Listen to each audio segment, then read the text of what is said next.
Hello everyone. लक्ष्य YouTube channel पर आप सभी का हार्दिक स्वागत है। आज हम एक नई वीडियो लेके फिर से आ गए हैं आप सभी के सामने, जिसमें हम बात करने वाले हैं प्राइमरी स्कूल टीचर के बारे में और upper primary school teacher recruitment के बारे में। तो जैसा कि आप ये ऑफिशियल नोटिफिकेशन देख रहे हो, ये आया है UT administration of Dadra and Nagar Haveli and Daman and Diu की तरफ से, जो कि डायरेक्टरेट ऑफ एजुकेशन समग्र शिक्षा मोती दमन की तरफ से आया हुआ है। इस पे आप डेट देख रहे हो, डेट मेंशन है 13 फरवरी 2024 को ये एडवर्टीजमेंट पब्लिश हुआ था। और इसमें बताया गया कि directorate of education UT administration of Dadra and Nagar Haveli and Daman and Diu under समग्र शिक्षा। तो ये समग्र शिक्षा के तहत इन्होंने वैकेंसी निकाली है, जो कि एक सेंट्रल स्पॉन्सर स्कीम है। और इसके अंडर ये एप्लीकेशन इनवाइट कर रहे हैं फॉर द एलिजिबल कैंडिडेट्स, जो कि प्राइमरी और अपर प्राइमरी टीचर के लिए। और इन्होंने बोला कि ये जो वैकेंसीज हैं ये purely on short term contract basis की हैं, और इसके लिए आपको पर मंथ 23,000 रुपये फिक्स सैलरी मिलेगी, जो कि प्राइमरी और अपर प्राइमरी दोनों लेवल की है। और आपको Dadar and Nagar Haveli and Daman and Diu district में अपॉइंट किया जाएगा। तो चलिए देखते हैं कि किस किस सब्जेक्ट की वैकेंसी आई हुई है, क्या क्या इन्होंने एलिजिबिलिटी क्राइटेरिया रखा है। तो जैसे कि आप देख रहे हो, ये इन्होंने सबसे पहले प्राइमरी स्कूल टीचर की एलिजिबिलिटी बताई हुई है कि आपने 12th पास की हो एटलीस्ट 50% मार्क्स के साथ, और साथ में आपके पास 2 ईयर का डिप्लोमा होना चाहिए एलिमेंट्री एजुकेशन में, या इसके अलावा किसी भी नाम से जाना जाता हो, बट होना चाहिए प्राइमरी लेवल का। इसके अलावा इन्होंने बोला कि आपने 12th पास की हो 45% मार्क्स के साथ, साथ में आपके पास 2 ईयर का डिप्लोमा हो एलिमेंट्री एजुकेशन में, जो कि NCT द्वारा रिकॉग्नाइज्ड हो। इसके अलावा अगर हम देखें तो इन्होंने बताया कि सीनियर सेकेंडरी 12th पास की हो और 50% मार्क्स के साथ आपने BLED किया हो, मतलब बैचलर ऑफ एलिमेंट्री एजुकेशन। और इसके अलावा 12th पास की हो विद इन 50% मार्क्स के साथ 2 ईयर का डिप्लोमा हो स्पेशल एजुकेशन में। यहाँ पे इन्होंने स्पेशल एजुकेशन वालों को भी कंसीडर किया हुआ है। तो अगर आपने डिप्लोमा अपना स्पेशल एजुकेशन में किया तो भी आप एलिजिबल हैं। और इन्होंने बोला कि graduation and 2 year diploma in elementary education, अगर आपने ग्रेजुएशन और डिप्लोमा किया तो भी आप एलिजिबल हैं। और इसके अलावा आपने ग्रेजुएशन विद BEd किया है तो भी आप एलिजिबल हैं। तो देख सकते हो इन्होंने टोटल पोस्ट बताई है 153 पोस्ट है। और यहाँ पे इन्होंने एज का क्राइटेरिया बताया कि आपकी 30 ईयर से ऊपर एज नहीं होनी चाहिए, और जो भी आपको रिलैक्सेशन मिलेगा वो एज पर गवर्नमेंट नॉर्म्स दिए जाएंगे, जो कि सेंटर गवर्नमेंट नॉर्म्स होंगे। तो इसके अलावा अगर हम देखें, इन्होंने बोला कि जिन कैंडिडेट ने BEd किया हुआ है और वो प्राइमरी टीचर के लिए फॉर्म अप्लाई कर रहे हैं, तो उनको 6 मंथ का जो ब्रिज कोर्स होता है वो करना पड़ेगा।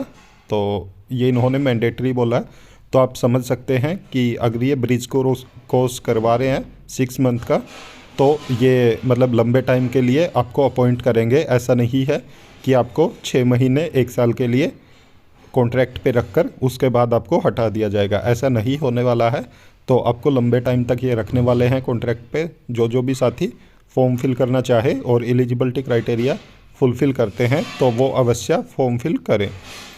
इसके अलावा इन्होंने बताया कि कैंडिडेट के पास कंसर्न मीडियम जो होना चाहिए सेकेंडरी लेवल पे, जिस भी मीडियम में वो फॉर्म अप्लाई कर रहे हैं तो वो मीडियम उन्होंने सेकेंडरी लेवल पे पढ़ा हुआ हो। और अगर इसके अलावा हम देखें, इन्होंने टेट मांगा है कि आपके पास टेट होना चाहिए। फिर बात करें तो अपर प्राइमरी लेवल की, यहाँ पे 138 पोस्ट है, और इसमें इन्होंने बोला कि ग्रेजुएशन होनी चाहिए, साथ में डिप्लोमा इन एलिमेंट्री एजुकेशन। यहाँ पे आप देख सकते हो, अगर आपके पास ग्रेजुएशन और डिप्लोमा है एलिमेंट्री एजुकेशन में तो भी आप एलिजिबल हैं। उसके अलावा इन्होंने बोला कि ग्रेजुएशन प्लस BEd है तो भी आप एलिजिबल हैं।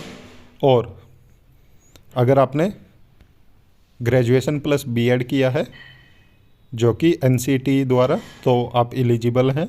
अगर आपने 12th प्लस बीएलएड किया है तो भी आप एलिजिबल हैं।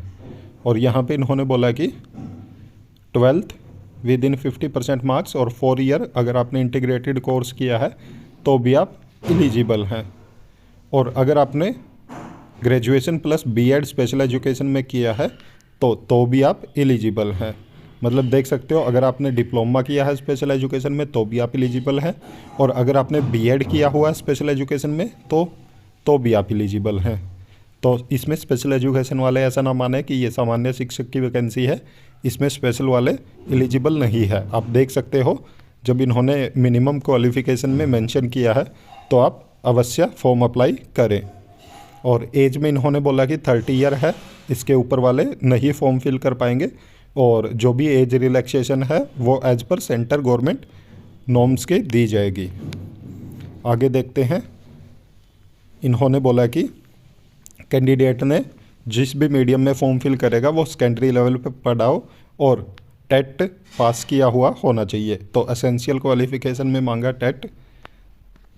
और यहाँ पे आप देख सकते हो वैकेंसीज इन्होंने मीडियम वाइज बताई है कि प्राइमरी लेवल पे इंग्लिश मीडियम, गुजराती मीडियम और हिंदी मीडियम, अलग अलग वैकेंसीज मीडियम वाइज बताई है।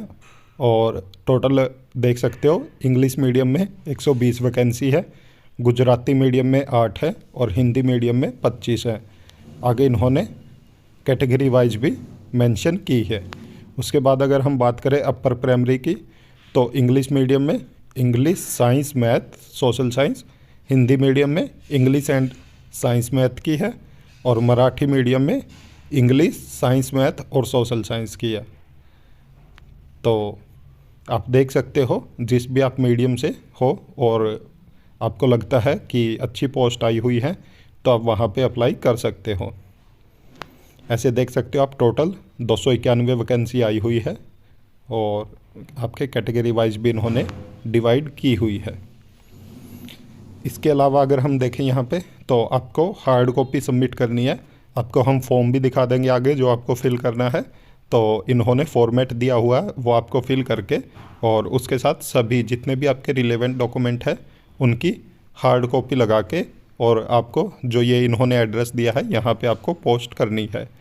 आपने पिछला नोटिफिकेशन देखा होगा जो कि आया हुआ था अंडमान एंड निकोबार से, तो उसमें उन्होंने कहा था कि आपको वहाँ पे जाके सबमिट करवाना है, बट इसमें ऐसा कुछ नहीं लिखा हुआ है। इसमें आपको पोस्ट करना है, आप फॉर्म फिल करके उसके साथ सभी रिलेवेंट डॉक्यूमेंट लगा के और इस एड्रेस पे अपना फॉर्म भेज सकते हैं।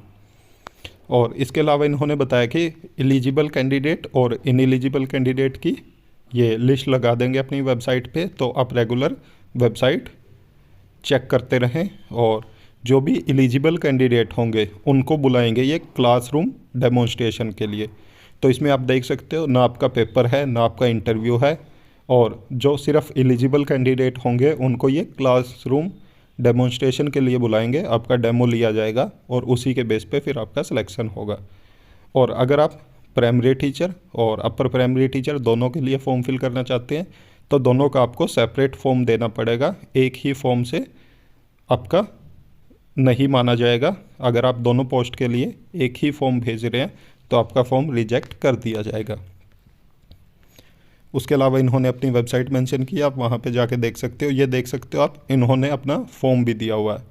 तो ये फॉर्म हम अपने टेलीग्राम चैनल पे ये कंप्लीट PDF डाल देंगे, तो ये फॉर्म आप वहाँ से प्राप्त कर सकते हैं। इसमें बेसिक इन्फॉर्मेशन है आपकी, और उसके बाद आपकी एजुकेशन क्वालिफ़िकेशन है कि आपने क्या क्या किया हुआ, एक्सपीरियंस है। तो ये सिंपल सा फॉर्म है, यहाँ पे आप इसको फिल करके और इसके साथ जितने भी आपके रिलेवेंट डॉक्यूमेंट है उन सब की फ़ोटोकॉपी लगा के और वो सब आप पोस्ट कर सकते हैं। तो जो भी साथी एलिजिबल हैं और फ़िलहाल कहीं पे भी वर्किंग नहीं हैं तो उनके लिए ये बहुत अच्छी अपॉर्चुनिटी है, क्योंकि सिर्फ डेमो के बेस पे ही आपका सिलेक्शन होगा। तो जब तक आपको कहीं दूसरी जगह जॉब ना मिले तो आप इसको कर सकते हैं, क्योंकि आपका एक्सपीरियंस काउंट होगा और साथ के साथ आपको एज ए गवर्नमेंट टीचर ही आप समझ सकते हैं कि आपको वहाँ पे अपॉइंट किया जाएगा। बेशक आप वहाँ पे कॉन्ट्रैक्चुअल हो, बट एक गवर्नमेंट स्कूल में काम करने का मौका मिल रहा है आपको, तो उसका एक अलग ही मज़ा होता है। तो जो भी साथी हैं, चाहे वो जर्नल एजुकेशन से हैं या स्पेशल एजुकेशन से हैं, तो सभी को इन्होंने कंसीडर किया है। और इसमें बीएड वाले भी पीआरटी टीचर के लिए अप्लाई कर सकते हैं, बिल्कुल साफ साफ लिखा हुआ है। तो जो भी साथी बीएड किए हुए हैं तो वो पीआरटी टीचर के लिए भी अप्लाई कर सकते हैं। उम्मीद है कि आपको कंप्लीट इन्फॉर्मेशन समझ आ गई होगी। बाकी आपके जो भी डाउट हैं तो आप कमेंट ज़रूर कर सकते हैं। और मैं कहूँगा कि जो भी साथी एलिजिबिलिटी क्राइटेरिया फुलफ़िल करते हैं तो वो फॉर्म अवश्य फिल करें, क्योंकि कोई भी एप्लीकेशन फ़ीस भी नहीं है इसकी, तो आपका फ्री में फॉर्म फिल होगा। और अगर आपको डेमो के लिए बुलाया जाता है तो आप डेमो ज़रूर दें। और अभी इसमें यह भी मेंशन नहीं है कि डेमो के लिए आपका ऑनलाइन होगा ऑफलाइन होगा, तो क्या पता आपका ऑनलाइन डेमो ही हो जाए और उसके बाद आपको सेलेक्ट कर लिया जाए। बाकी सभी साथी एक बार एप्लीकेशन फॉर्म ज़रूर अप्लाई करें।